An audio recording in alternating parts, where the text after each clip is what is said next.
Hi, I'm Daniel. I'll start out by telling you some truth about myself. People don't always do what I tell them to do. I'll tell you more truth about myself. People never do what I tell them to do, not even my cats. Are you a cat lover? Isn't it great? They rub their face against yours in the middle of the night. You're dimly aware they're rubbing their face against yours. You're dimly aware they're sneezing while they're rubbing their face against yours. I'll tell you a lie about myself. I'm the king of the universe. More truth about myself. I try to be brave, but while roller skating I've been afraid of all the people zooming by. And while roller skating I've been afraid I might get a ticket for obstructing traffic. Hopefully, I've learned some wisdom as I've gotten older. I've learned not to feed the dinosaurs. Some of them are short-sighted and might mistake you for the food you're offering them. And some of them simply don't follow civilized rules. Fortunately, we humans all follow those civilized rules. Now I'm going to tell you a joke which isn't funny. A husband and wife and their daughter were watching television together. A dog and cat also were present. The television program was entertaining. But then the daughter frowned. "Something isn't right," she said. After a few seconds, she went into the sunroom and brought back a gerbil in its cage. She put the cage where the gerbil could see the television also. Then she smiled. "That's better," she said. So the gerbil was germane. I've tried to develop my talents. That includes trying to read auras. I'm going to read your aura now.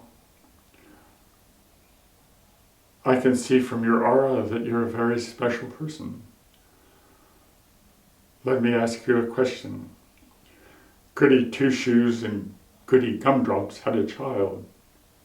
Were you that child? I'll read your aura some more. You've had enough magic in you to survive, and sometimes it didn't even take magic for you to survive. I've worked at various jobs. Some of them have been a blessing, but I've also had writing ambitions. If I could write a bestseller, I could afford a bed rather than an air mattress. Anyway, I've tried to learn writing skills from the famous authors. Surely you're aware of Charles Dickens' beginning to his famous novel, A Tale of Two Cities. It was the best of times, it was the worst of times. I wondered if I could improve on that. I wrote, "It was the best of times, it was the most throw-uppy of times." Then I said to myself, "Daniel, don't quit your day job." I've also dedicated my intellectual efforts to writing poetry. George Bernard Shaw said at the beginning of one of his plays, the ending of one of his plays, it was, "They embrace, but they do not know the secret in the poet's heart." I don't know that secret either. I've probably had my share of adversity. I got suddenly sick once, and my mother wasn't sympathetic. She made me wear a sign on my back the following day. It read, "Threw up into the toaster." It caused some comments at work. Everyone experiences adversity, of course, even the most fortunate of us. If you're a falconer, you've probably always wondered whether when you release a falcon into the sky, if it will come back.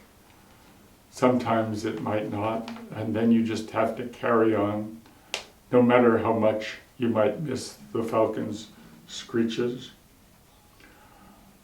So sometimes people tell jokes which aren't funny. Fortunately, it's a free country and we don't have to laugh at those jokes. Yet if a child tells you a joke, you're probably going to laugh regardless of the joke's merits, because you don't want to hurt the child's feelings. A boy told me a joke. Do you know why I put the asparagus on the floor? Why? I asked. Because the dog would eat it, he said. Ha ha ha ha. Do you know why you shouldn't give a shark peanut butter? He asked. Why not? Because it might get it stuck in his teeth. Oh, oh, oh, oh. Do you know the difference between asparagus and ice cream? He asked. What's the difference? The dog won't get the chance to eat the ice cream. Ha, ha, ha, ha. I'll tell you an attempt of mine at being profound, although it might not make a whole lot of sense. I've had some money and I've been poor, and I've been healthy and I've been sick, and I've been young and I'm my current age.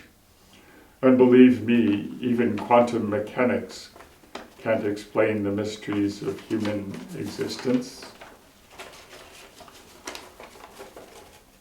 I've learned that acquiring treasured memories is one of the principal joys of life.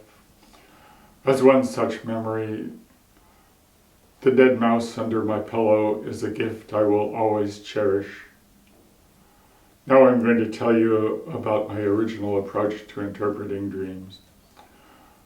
Are you ready to hear the greatest advance in dream interpretation in history? At least that's what I hope it is. My basic theory is that dreams follow a consistent, unvarying emotional pattern. The beginning of every dream is what the inner self loves. The early middle section is what's desired. The late middle section is what's undesirable. And the ending is what is hated. Some dreams might seem to have a happy ending, but that positive depiction is opposite to the dreamer's true emotional reality. The dream is communicating in that way that a positive sentiment about an inwardly painful situation is highly inappropriate and accordingly is something to be hated. For example, a morbidly obese person might laugh at the end of a dream about being overweight. Dreams can contain a lot of complications such as symbolism or the use of language might seem to you to be puzzling or unclear. I've prepared a summary of my dream interpretation approach, which includes guidelines for analyzing those complications. If you're interested in receiving that summary, send me an email. My email address is dangollub@aol.com, dangollub@aol.com. If my dream interpretation approach is valid, what is its potential value to you? Among other benefits, it could reveal to the dreamer the cause of any depression the dreamer is experiencing. Many people suffer from depression, and I hope you're not one of them. What causes depression? Let's assume something happens which the person hates, and perhaps that situation continues to happen. That could make someone vulnerable to depression. But what if the person's own behavior contributed to that hated situation happening? One presumably would be much more vulnerable to feeling depressed. The ending of dreams, according to my theory, is shows what the dreamer hates, and the dream is communicating about flawed behavior at the end of the dreams. Don't act like this, or you'll feel inner hatred toward yourself. In general, if you can manage to avoid the scenarios shown in your dream endings, you won't feel the involuntary hatred which can be a cause of depression.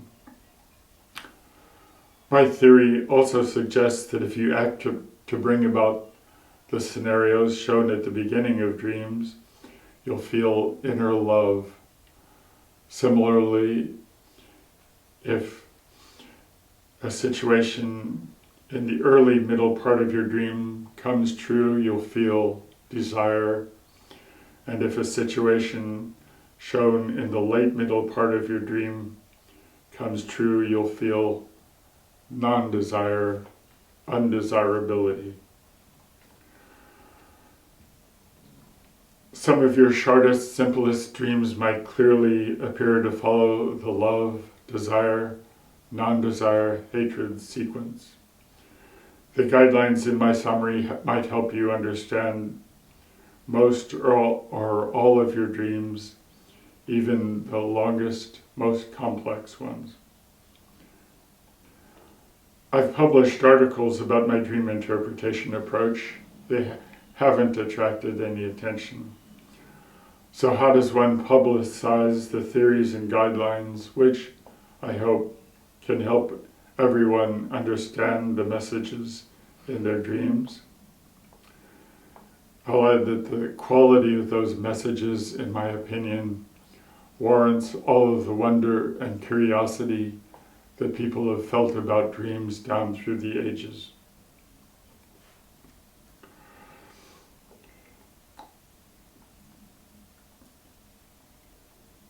I hope you've liked this presentation. If you're so inclined, please recommend it to your friends. They might learn from it and from my summary how to understand the messages in their dreams. Here is a poem of mine which is designed to show the 4 stages of a dream. It begins with love, continues with desire, follows with what's undesirable, and ends with what is hated. Mary had a little wish, and from it hopes did grow, love, that everyone across the world could what their dreams meant know, desire. I published it in articles, but no one paid much mind, undesirable. The world continues in its ignorant ways, harsh, blundering, unkind. Thanks for watching this presentation.